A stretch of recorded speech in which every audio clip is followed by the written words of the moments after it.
Bismillahirrahmanirrahim. Assalamualaikum warahmatullahi wabarakatuh.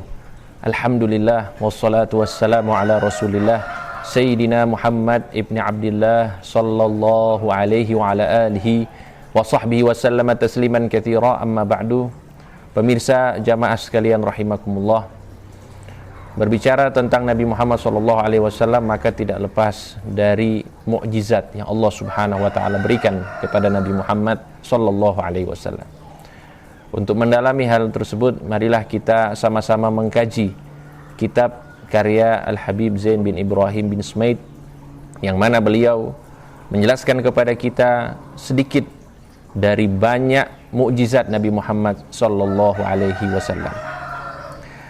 Beliau berkata, amma mu'jizatuhu alaihi salatu wassalam fakathiratun la tuhaddu wa la tuhsar, a'zamuha al-Quran. Mukjizat terbesar Nabi Muhammad SAW ialah Al-Quranul Karim, sebagaimana yang disepakati oleh para ulama. Wa huwa mu'jizatun baqiyatun tabqa bi baqa'id dunya yaqifu 'alaiha qarnun ba'da qarnin iyanan ila yaumil qiyamah. Yang mana Al-Quran ini adalah mukjizat Allah Subhanahu wa ta'ala yang diberikan kepada Nabi Muhammad SAW, yang kekal abadi, yang berumur sebagaimana umur dunia ini, yang akan diwariskan dari generasi ke generasi. Wa qad hafidhahullahu minat tahrifi wat tabdil, dan Allah Subhanahu wa ta'ala yang menjamin keabsahan Al-Quran tersebut dari segala bentuk penyelewengan dan juga perubahan. La ya'tihil batilu min baini yadayhi wala min khalfi tanzilum min hakimin hamid.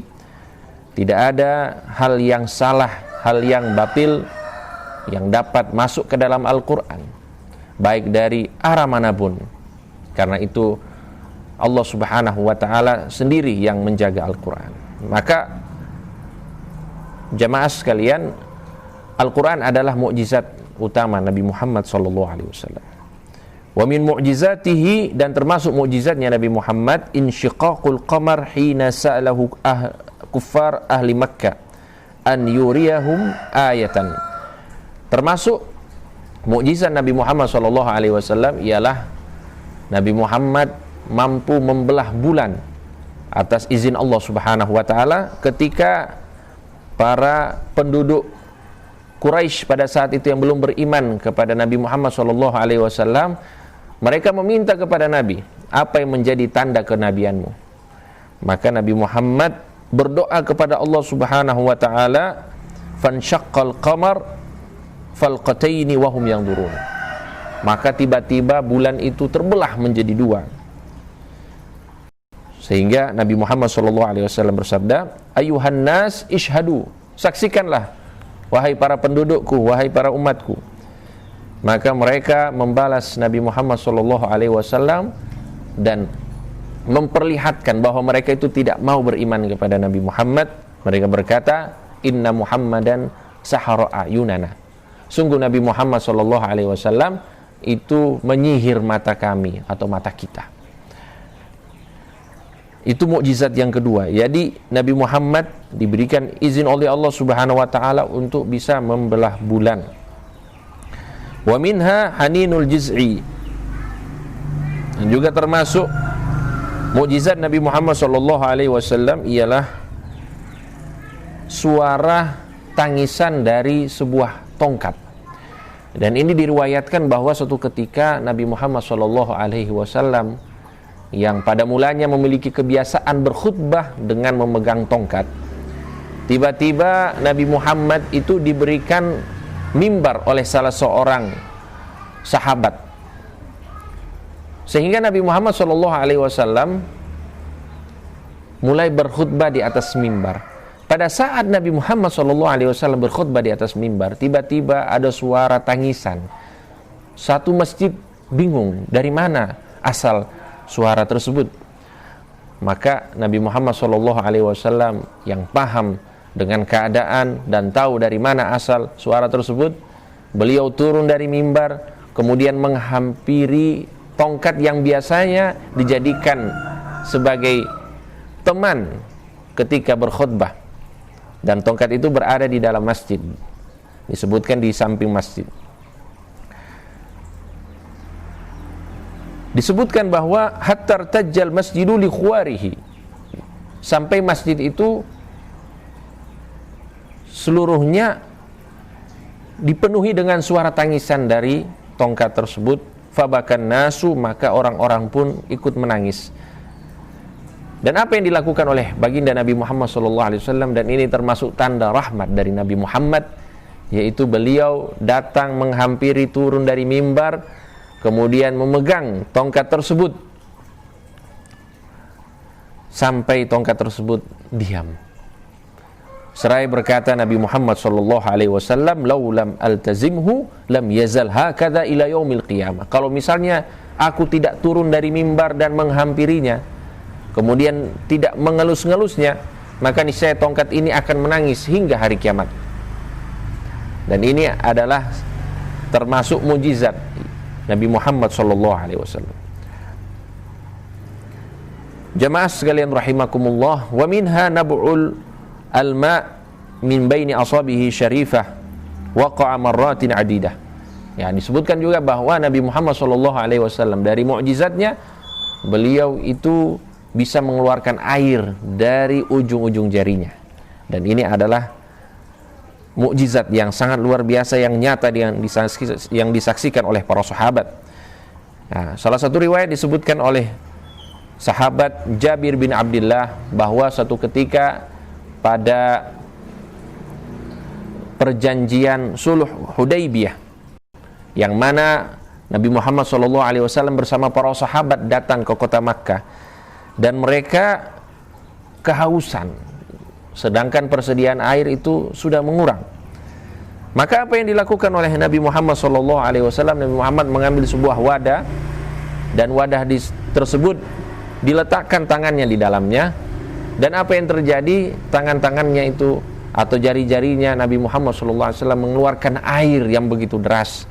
Dan semua sahabat yang pada saat itu hadir pada saat perjanjian Hudaybiyah itu dapat minum dari air yang keluar dari tangan ataupun jari jemari Nabi Muhammad SAW yang suci.